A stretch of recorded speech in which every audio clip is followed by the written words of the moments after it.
Without further ado, Max Elbaum. Thanks, everybody, for making the space for this discussion. I was able to sit in on the last few minutes of that workshop, and it seemed right on point. Thank you very much to all who are participating in that. The Hamas attack, Israeli response, and the Biden response has dramatically changed the landscape that we're functioning in now. First, there's a tremendous amount of pain, suffering, grief, and rage spreading not just in Israel, Palestine, but out from there across the globe, including with many people here in the United States on all sides. Right now, with Israel restarting its military action, we're witnessing what amounts to mass murder, with some of the Israeli leadership openly speaking in genocidal terms. The danger of this war continuing for months and months or spreading throughout the Middle East is present at every moment. And this crisis has also upended U.S. politics. Biden's embrace of Israel has made him a symbol of what Israel is doing in Gaza, and it has deeply alienated extremely important components of the coalition against Trump and the MAGA drive for authoritarian rule. In the Arab and Muslim communities, but not only in the Arab and Muslim communities, especially among young people, especially among young African Americans. There's an increasing identification with the struggle in Palestine for equal rights as part of the worldwide struggle for racial justice against white supremacy. And there's all kinds of evidence that not just voters, but organizers who threw down in 2020 and 2022 against MAGA have decided that a moral line has been crossed and they're not prepared to work for or vote for President Biden in 2024. Thanks. So this makes our tasks, this is a big challenge to our tasks. And we need an approach that fights for an immediate ceasefire, a durable ceasefire, that advances a change in U.S. policy toward Israel-Palestine, and at the same time makes that struggle integral to the fight against MAGA in the 2024 elections.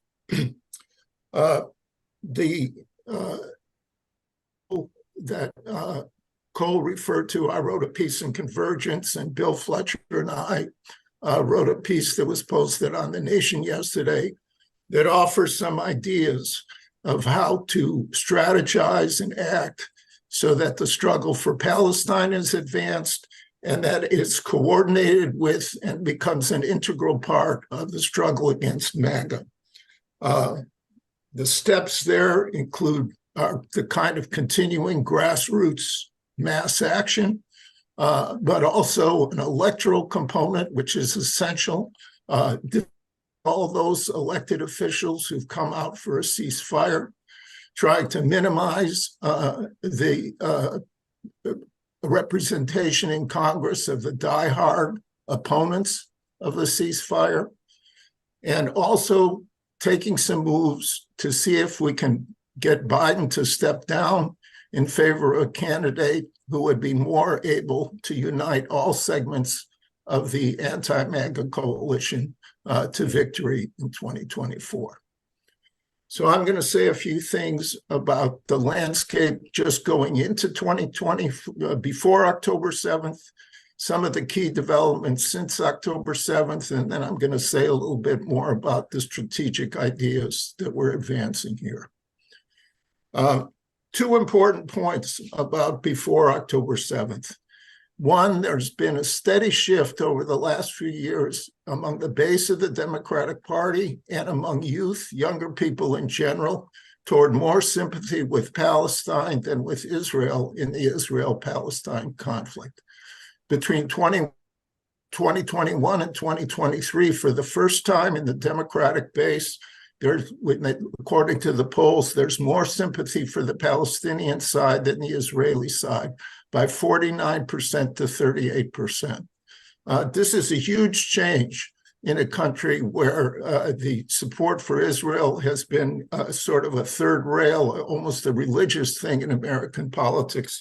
You can get more trouble in American politics if you stand up and say Palestine belongs to the Palestinians than if you say we should give California and Texas back to Mexico.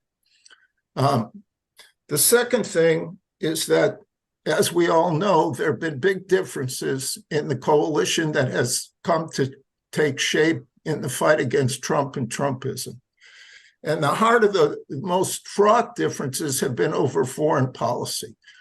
Many in the progressive wing feel Biden has moved the Democratic Party away from its previous allegiance to neoliberalism. It's done more than we might have expected on many domestic issues. But foreign policy and the question of peace and war and militarism are the deepest difference with the Biden administration. And within the foreign policy, Israel-Palestine is the most and hot button issue of all, one of the most. So the Gaza crisis moving front and center in the way it did has opened up a rift right within the anti-MAGA coalition that's been covered in the mainstream press and has started to grip communities across the country. So that's the landscape that we face going into October 7th. Just check off a few of the key developments since then. One, the demonstrations have been unprecedented in size. Hundreds of thousands of people, the largest demonstrations for Palestine in U.S. history, and a potential revival of the peace movement, which the sponsors of this strategy session, the Peace Council, Massachusetts Peace Action. This is very important, not just for Israel-Palestine, but for revitalizing the peace and anti-militarist movements in the United States. What's also exceptional is this number of sectors that have weighed in on this. You have dissent right into the congressional staffers. You have dissent in the State Department. You have dissent in labor. The UAW endorsed the ceasefire yesterday, which is a very major step. You have intellectuals, artists, so on. So very broad, unprecedented mass action from below. The second point is, in contrast to previous periods where Israel-Palestine has been on, there's champions of the Palestinian side in Congress. The Rashida Tlaib, Cori Bush, and several of the other squad members have led the way, but we're now up to 47 Congress people and 3 senators in favor of an immediate permanent ceasefire. So we are present in the game in the halls of Congress, not just in the streets, and there's increasing coordination between some of the key groups on the ground doing the mass actions and the work within Congress. The third point I've already alluded to, the Biden administration embraced the Israeli position, and it still has that. The level of protests have made a difference. Over time, the Biden administration has been talking about its concern for Palestinian lives. They've made it clear that they think there needs to be an avenue for their preferred solution, a two-state solution, as opposed to Netanyahu's view. So there's a rift between the U.S. and Israel on that. They've pressured to extend the pause and the hostage thing. But there's been no action in terms of consequences to Israel, no threats to cut off support. It's been mostly a change in rhetoric. And this has been insufficient to satisfy those who feel that what's happening there is genocide and the United States is enabling genocide. So there have been a whole series of polls, articles, and so on. James Zogby had a major piece in The Nation about the alienation from Biden around that. And all this takes place at a time when the Republican Party is openly genocidal about Palestine. There's not a peep of sympathy for the Palestinian side or the civilian deaths on Palestinian side in the Republican Party. They're in lockstep with the Israeli side, even leaving aside all the other ways in which Trump basically declaring everyone on this call not welcome in the United States. We're vermin infecting the body politic. So this is the landscape we're facing. It's very difficult, but there are some things we can take advantage of. One, very important, is a huge gap has opened up in the Democratic Party between the establishment elite and the base of the Democratic Party. Every poll shows substantial majorities of Democrats in favor of an immediate ceasefire and sympathy in general for the Palestinian cause. And that's reflected in the level of protests and in the broad sectors that are protesting. The future of Palestine solidarity, and for that matter, war and peace in general in the United States, depends on winning the fight in the Democratic Party to break the bipartisan consensus behind blank check support for Israel. Without winning that fight in the Democratic Party, we're not going to be able to change U.S. policy. But because of that gap right now, there is an opportunity to make some advances for Palestinian rights. That will involve continuing the mass actions, the civil disobedience. I'm here in Oakland, California. They blocked the Bay Bridge. They've taken over offices, the civil disobedience, as well as thousands, tens of thousands of people in the street. On the electoral front, AIPAC and the other right-wing forces, as well as the establishment pro-Zionist groups, have offered millions and millions of dollars to try to defeat especially the Squad and Rashida Tlaib in particular, but everyone who supported a ceasefire.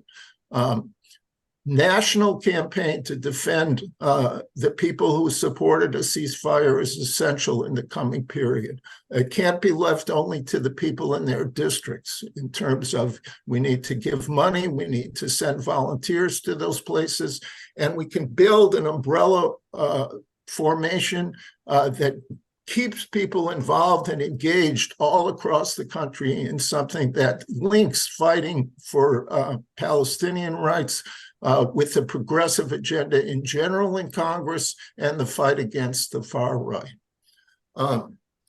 In terms of the presidential candidate, going into October 7th, there were many grave doubts about Biden's capacity to carry the banner against Trump in 2024. Not for necessarily the same reasons that we're critical of him. Very important signal sent by David Axelrod, who was Obama's top strategist, tweeting that Biden should consider stepping down for the good of the country. The left cannot push Biden aside by ourselves. We don't have that power.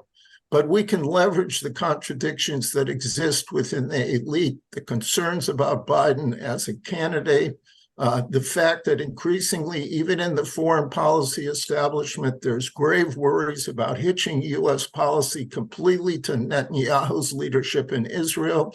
We've seen massive protests across the globe. The United States is losing support and sympathy throughout the global South. And the people in Washington worry about that because they're concerned with U.S. hegemony globally. The Israelis don't worry about that. That's not on their map. Under those circumstances, a left challenge to Biden or other that indicate that there is a large number of people who defeat MAGA in the 2024 elections, but don't feel they can vote for Biden and would prefer somebody else, can lead to a situation similar to 1968, where Lyndon Johnson stepped aside And had Robert Kennedy not been assassinated, the 1968 election might have gone very differently than it did. Those are the essential points of the arguments that I made in Convergence and Bill and I made in The Nation, and I'll stop there. But who?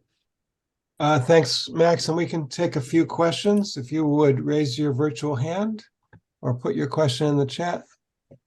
We can go for about 10 minutes, maybe 15 at most. Jeffrey, a question. Yeah. Can you hear me, Max? Yes. I know this will be long, so I request your contact information so I can talk about my solution to the Israel-Palestinian solution with you personally. Is that okay?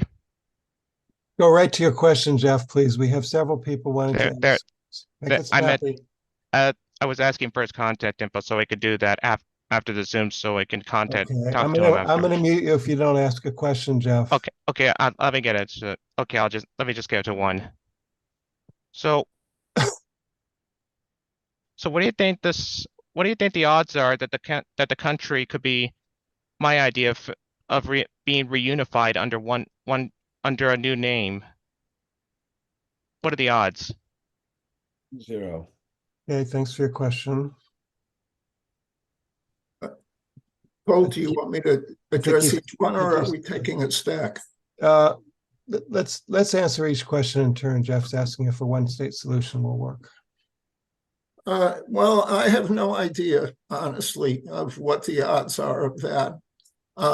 And I think that while many of us, I'm sure, I think it would be a very lively discussion about what specifically might be a solution there. Our main political task here is to change U.S. policy.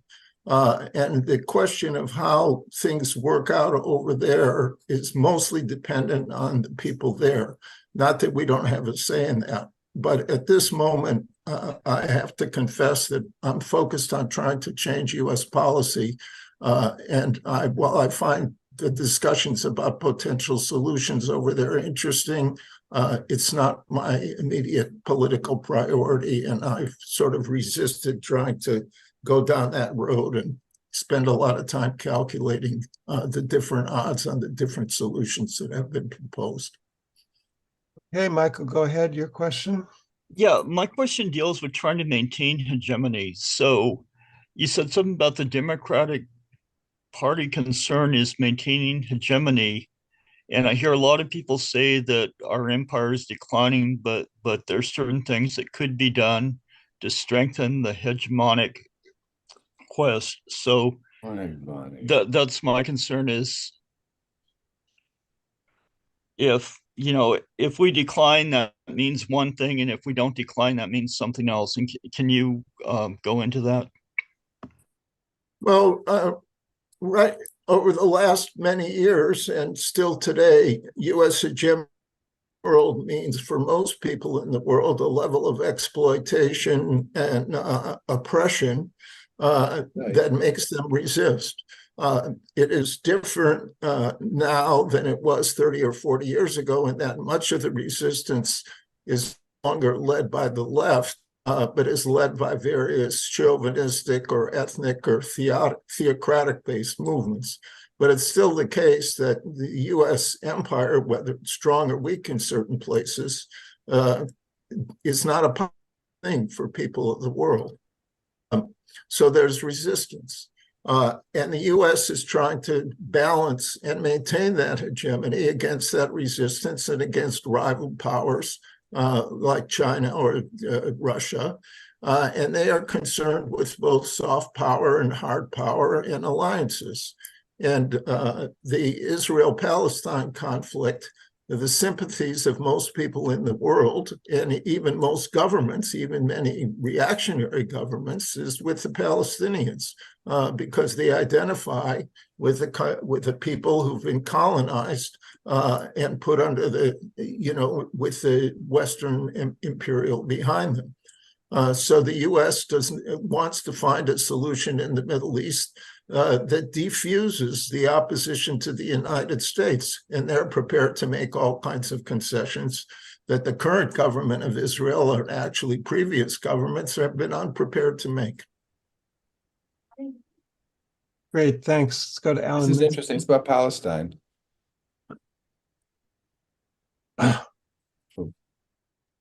Alan? Hey Max, how you doing? Alan Minsky here. Yeah, hi, Alan. Hey, so I'm putting into the chat on tomorrow's town hall, we have Omer Bartov as our guest, as our featured guest. And I've actually been very impressed with what I've seen from him since this conflict broke out. I saw him on Democracy Now! On November 10th. And then he just on the 29th, they published a piece of his. He actually wrote for another place as a lead editorial in The Guardian. But in particular, I am bringing him on because I was intrigued by what he called sort of a 1.5 state solution, or between a 1 and 2 state solution, a confederated state solution. But in the Guardian article, and here's the thing, and this goes exactly to what you said, Max. He writes, hold on a second, got it right here, that what is essential, the only way out of the current conundrum is for Israel to declare that it seeks a peaceful resolution of the conflict with an appropriate and willing Palestinian leadership. Okay, Israel's not going to do that. We sort of know that with the current government. The United States, however, and progressives could demand that take place. And given the United States' oversized role in influencing the situation, obviously, as Israel's prime backer, you would think we'd have leverage on Israel to demand that they renew negotiations for a resolution to the broad crisis and conflict of Israel and Palestine. I think that's wise, and I think it's the thing that progressives could lean into. So your thoughts on that, and then maybe hopefully you can join us tomorrow, and everybody here. I'd love for this audience to catch what Bartov has to say and see what they think about it, and the registration is in the chat. Your thoughts, Max? Bartov's work is very impressive, and it's great that you're doing that session tomorrow. I think that the next, there was an article that said the ceasefire has to be a first step toward justice in Israel-Palestine. And I think that if we can win a ceasefire, what happens then is that the more advanced stages of what we can demand, what's the next transitional demand, come to the fore. I think our long-range demand is equal rights for everybody in that period. In that, I mean, we believe in equal rights, human rights around the world. What form that takes gets extremely more complicated. Is are worth considering, just like whatever the ones Jeffrey was going to advocate, if they provide for equal rights for everybody living in that area. The next step might be conditioning U.S. aid. The next step might be, some kind of international peace conference that is being called. People have been advocating. The Spanish premier has argued for that. And exactly how we approach those things, I think, comes up on the agenda. Very lively and important discussion. Very quick follow-up, but just in terms of when Bartov says that, and we know Israel's not going to do that, just for your thinking, you also framed everything you said around the prospects for progressives, the left, in America. It seems to me, and I don't mean to be cynically exploiting this horrific, just absolutely horrible situation, but it strikes me that that kind of policy demand from progressives would be a majority political position for the population and a winning position for us as PDA and all progressives to ask progressive politicians to pursue heading into the election cycle. Your thoughts on that? Yeah, I mean, right now, to oppose Israeli domination, you don't have to be a radical or an anti-Zionist. You just have to be against genocide. So absolutely, people's minds are open, I think will be open to the kind of thing you're talking about, much more than they have been in the past. And the gap between the elite, where the propaganda has been so great, and we have to, and the mass, when AIPAC goes after pro-Palestinian congresspeople, it doesn't even say it's about Israel. they go after them and give them fortune, and they try to find some other issue to attack them on. So I think we can, over time, build a majoritarian coalition for equal rights in the Middle East, and a change in U.S. foreign policy generally, away from military solutions to what are political injustice problems. So my question is, in terms of actualizing a project like this in U.S. politics, we're looking at 3, 4, 5 months to make a difference.